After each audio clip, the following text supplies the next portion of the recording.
Aqui Istambul, cidade que vai receber no sábado a final da Liga dos Campeões, Manchester City contra Inter de Milão. Vamos acompanhar o jogo, vamos participar da transmissão pela Rádio Jovem Pan, isso mesmo, a Rádio Jovem Pan vai transmitir a partida. A bola rola às 4 da tarde, horário de Brasília, mas a nossa transmissão começa às 2 da tarde, às 14 horas, Inter contra Manchester City. E, claro, antes de chamarmos o nosso convidado especial para esse vídeo de hoje, eu quero destacar que esse é um vídeo patrocinado por OneFootball, o aplicativo que você pode baixar acessando o link que está aqui embaixo na descrição do vídeo.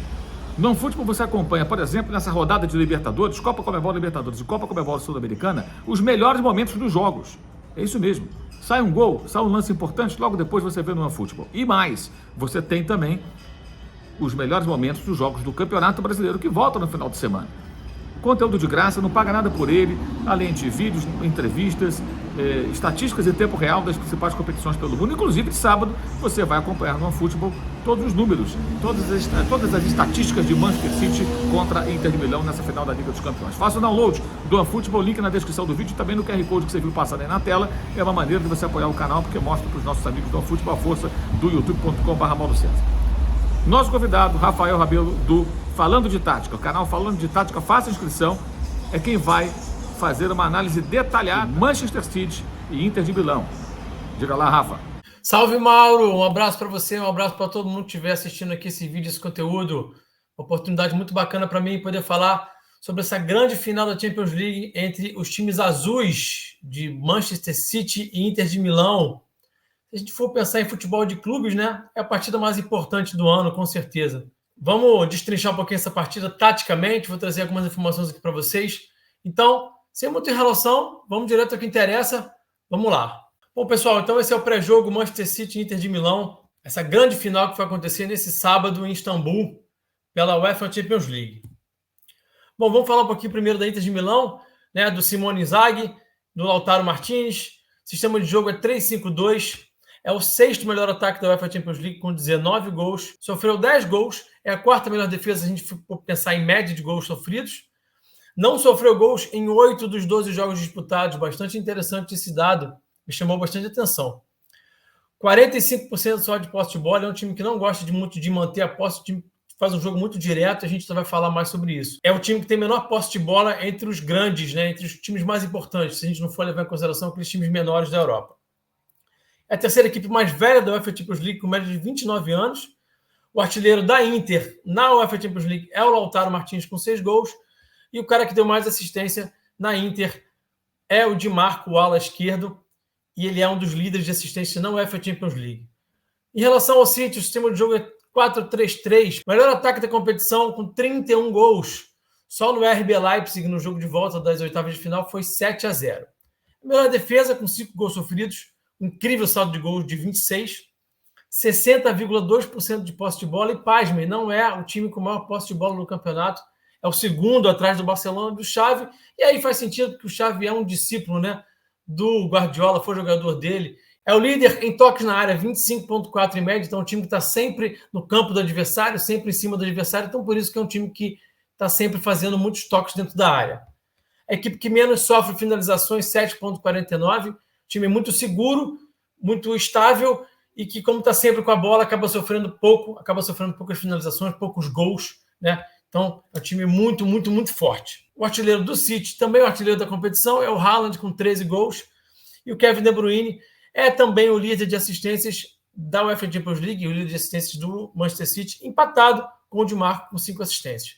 Bom, aqui é o campinho do City, esse 4-3-3 que o Guardiola tanto gosta, com o Ederson, goleiro brasileiro, Walker, Stones, Rúben Dias e Akanji. O Akanji ganhou a posição não tem muito tempo. O Guardiola usou bastante também o holandês Nathan Ake ali como esse lateral esquerdo. No meio de campo tem os 3 meio-campistas, o Rodri, um pouco mais recuado, esse camisa 5, o Gundogan e o De Bruyne. E aí a gente tem o Grealish e o Bernardo Silva como os 2 pontas e o Haaland, o grande centroavante, o grande marcador de gols. É interessante notar que você tem jogadores extra classe, muito bons, como, por exemplo, o De Bruyne e o Haaland, mas também tem jogadores muito, muito bons, muito inteligentes para jogar bola, como o Rodri, como o Gundogan e como o Bernardo Silva, por exemplo. Também é interessante perceber que você tem um ponta, que é um ponta de muito um contra um ponta muito agudo, que parte muito para o duelo um contra um, que é o Grealish, e o Bernardo Silva, que é um cara que já é um cara um pouco mais meio campista, que vai tocar um pouco mais a bola, que vai fazer um pouco mais esse movimento da esquerda para dentro, para se associar, para achar o De Bruyne, para achar o Haaland. Então é interessante notar que os dois pontas são bem diferentes entre si. Quando o time começa a construir suas jogadas, quando o time começa a progredir no campo de jogo, você tem essa construção com 3+2. E aí o Stones sai dessa linha de zagueiro e vai ser um volante ao lado do Rodri. De Bruyne e Gundogan avançam um pouco mais no campo de jogo e o time faz aí sim esse 3-2-4-1. O Stones, às vezes, ele baixa para atrair a marcação. O Guardiola é mestre em usar esse tipo de movimento de atração da marcação para poder manipular e gerar espaço. Então, às vezes, a gente está vendo aí o Stone baixando um bocadinho, e aí quando ele baixa, o De Bruyne vai ocupar esse espaço nas costas dele, o Bernardo Silva vai um pouquinho mais dentro para poder gerar a linha de passe, e o time tem uma capacidade muito grande de progredir através dessa movimentação constante, esse entendimento alto que os jogadores têm do jogo de posição e da maneira mais efetiva de ocupar os espaços no campo de jogo. E aí você também pode ver o De Bruyne abrindo aqui pela direita, para poder gerar espaço, para poder atrair seu marcador. E aí, na hora que ele vem aqui abrir na ponta, os Stones automaticamente vão ocupar o espaço nas costas dele, e o time assim vai progredindo de uma forma muito inteligente no campo de jogo. Um time muito bem treinado, com jogadores muito inteligentes, além de talentosos, é claro. Quando o time já está em zona de finalização, a gente tem esse tipo de estrutura aí. O Akanji e o Walker um pouco mais avançados que o Rubem Dias. O Rodri também sendo esse cara central que vai varrer, vai fazer essas coberturas defensivas, e também é o cara que vai escolher para onde o time vai progredir, vai fazer essa bola andar. E o Stones ainda mais avançado do que o Rodri, né? Então o Stones é um cara que faz muitas funções no campo.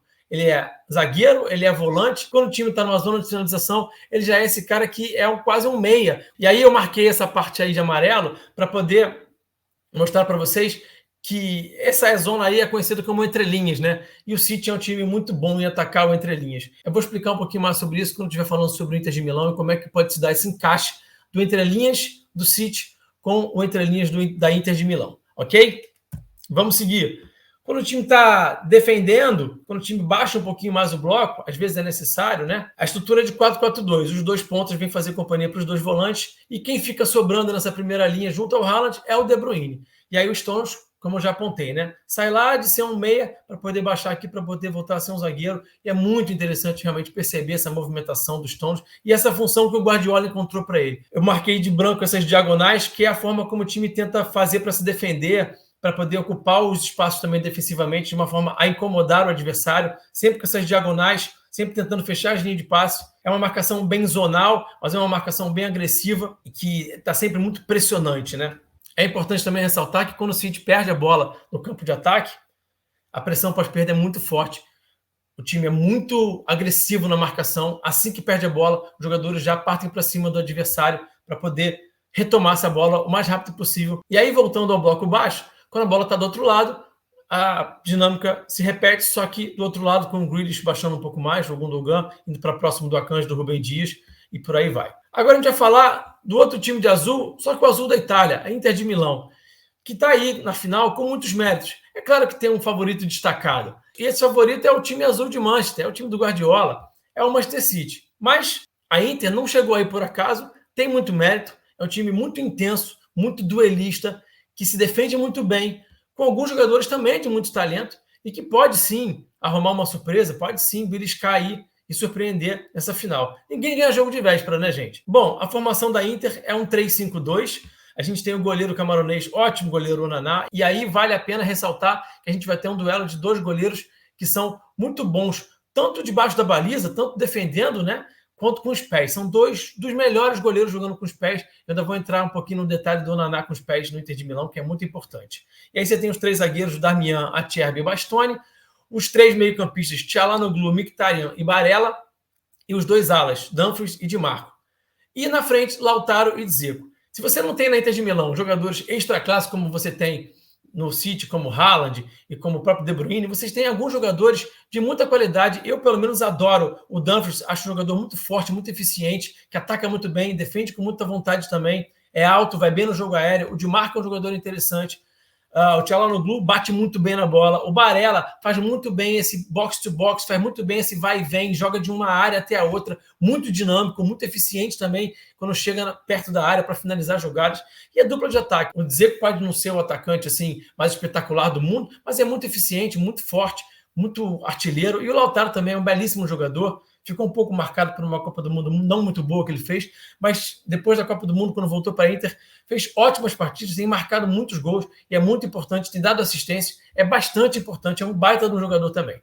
Bom, vamos falar um pouquinho como é que esse time constrói, como é que esse time se coloca no campo de jogo e quais são as estratégias do técnico Simone Inzaghi. Bom, a formação, quando o time está construindo, está começando a progredir, é mais ou menos a mesma do campinho tradicional, né? 3-5-2.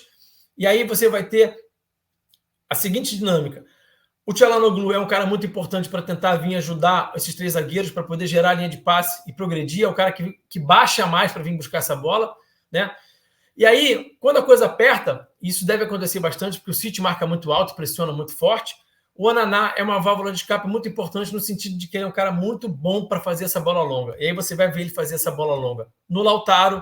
E quando a bola vai no Lautaro, ele não vai disputar no alto, porque ele é um cara um pouco mais baixo, ele vai receber essa bola, vai matar essa bola, vai conseguir fazer esse pivô, e aí vai tentar se associar, vai buscar o Mkhitaryan ou o Çalhanoğlu, para depois acionar o Di Marco, para o Di Marco já atacar essa última linha, já ser um cara que vai buscar a linha de fundo. A Inter sempre vai tentar fazer as suas jogadas, terminar as suas jogadas da linha de fundo, para depois cruzar, porque tem um grande finalizador de cabeça, um cara muito alto, que é o Dzeko. Então, sempre vai buscar essa jogada pelos lados. E aí, uma forma de fazer isso é do Lautaro para o Mkhitaryan ou para o Çalhanoğlu e daí para o Di Marco. Ou o próprio Lautaro dominar, girar e fazer direto no Di Marco. E aí, a equipe chega na área para poder finalizar a jogada. E aí, o mesmo acontece também indo para o Dzeko. Só que para o Dzeko, ele também pode fazer de casquinha direto para o Dumfries. O Dumfries também ataca muito rápido essa última linha. Esse tipo de jogada é muito bem treinada pelo Inzaghi, porque a bola sai do Onaná para o Dzeko e ele já dá essa casquinha para o Dumfries, e o Dumfries já está atacando a última linha para poder gerar vantagem, para poder incomodar. E aí o Dzeko também pode matar essa bola, girar, ficar com ela, manter a posse. É um desafogo do time, essa bola longa no Dzeko, no Lautaro. E além deles, o Onaná também usa a bola longa direto nos dois alas, no Di Marco, né? E aí o Lautaro vai se aproximar para poder ter mais gente na zona da bola. O time briga muito por essas primeiras bolas, é muito eficiente, e também pelas segundas bolas, pelos rebotes. A gente viu, por exemplo, a Inter ganhando do Milan muito por conta de ganhar a primeira bola, de ganhar a segunda bola, de ser muito intenso, de disputar muito, de duelar muito. E aí o Onaná é muito importante para fazer essa bola longa, também porque ele é um atleta ambidestro. Podem reparar no jogo de sábado, vocês vão lembrar desse vídeo quando vocês olharem. Ele faz com o pé direito a bola aqui no Dumfries, ou no Dzeko, no Lautaro, mas se ele precisar fazer com o pé esquerdo no Di Marco, ele faz também. É bastante interessante de notar. Então, ó, ele faz no Dumfries também, que é muito alto, e aí o Dzeko se aproxima, o Lautaro também vem, o Barella, e aí o Dumfries também é muito forte no jogo aéreo, atleta alto, então funciona muito bem esse tipo de dinâmica. Quando o time vai marcar, é um 5-3-2, os dois alas baixam para ser essa última linha ao lado dos três zagueiros, os três meio-campistas fazem uma segunda linha de três, e o Lautaro e o Dzeko são esses caras um pouco mais adiantados. Mas também são dois atacantes muito comprometidos com marcação. O time da Inter é muito intenso sem bola, disputa muitas jogadas. E aí, quando você tem um 5-3-2, qual é o espaço que pode ser vulnerável? Essa parte aí que eu marquei pode ser uma parte que fica livre do campo. O adversário pode progredir por essa parte. O que a Inter tenta fazer para minimizar isso, para poder não deixar que isso aconteça? Juntar muitos jogadores quando a bola está no corredor. Quando o adversário leva a bola para o lado do campo, a Inter é muito intensa em disputar essa bola, junta muita gente em volta da zona da bola, faz essa espécie de quadrado aí, ou losango, como você preferir, para poder gerar dificuldade para o adversário, muito fechamento de linha de passe, muita intensidade. E o Milan, por exemplo, na semifinal, não conseguiu sair desse enrosco feito pelo Inter de Milão, protegendo muito bem as laterais do campo, sendo muito intenso na marcação. Só que o que isso pode gerar eventualmente, esse tipo de situação? Pode gerar um espaço no entrelinhas. E aí isso pode ser determinante. Porque se você está falando de um time que eventualmente pode deixar um espaço no entrelinhas, que vai enfrentar um outro time que é mestre em atacar o entrelinhas, isso aí pode ser um problema para a equipe italiana. Bom, espero que você tenha gostado desse conteúdo. Mauro, mais uma vez um abraço para você. Uma boa cobertura para você desse jogaço aí em Istambul. E é isso, um forte abraço. Fui. Muito obrigado ao Rafael. Faça inscrição no canal Falando de Tática. Siga o Rafa nas redes sociais, seus perfis. farto conteúdo sobre futebol, uma visão mais estratégica do jogo. É mais um companheiro nosso que vem aqui para enriquecer o conteúdo do canal, assim como o nosso amigo Falso 9, a galera que está aí fazendo as análises mais com viés mais tático, tentando esmiuçar um pouco mais sobre os times, os jogadores, seus comportamentos. Isso é muito importante, assim a gente consegue fazer com que todo mundo possa conhecer melhor o futebol, todos nós possamos conhecer melhor o futebol. Esse vídeo tem um patrocínio do OneFootball, o aplicativo que você pode baixar acessando aqui o link que está na descrição do vídeo, também o QR Code que você viu na tela, e aí você vai acompanhar os melhores momentos dos jogos da Copa Conmebol Libertadores, da Copa Conmebol Sul-Americana, os lances também do Campeonato Brasileiro e as estatísticas em tempo real do jogaço de sábado, Manchester City contra Inter de Milão. No canal de cortes, cujo link está na descrição do vídeo, você encontra o melhor das nossas lives. No clube de membros, você participa, apoia o canal e tem a live dos membros que vai rolar agora nesse mês de junho. Todo mês tem a mesa redonda. No curso online de jornalismo esportivo, eu compartilho um pouco da experiência acumulada em quase 40 anos aí de profissão. E claro, no blog do Mauro César, todo dia um novo texto sobre futebol. E mais, no Uso 360 com produtos do canal, camisetas, canecas, também da Live Soft Open e muito mais. Todos os links estão aqui na descrição desse vídeo. Valeu, saudações!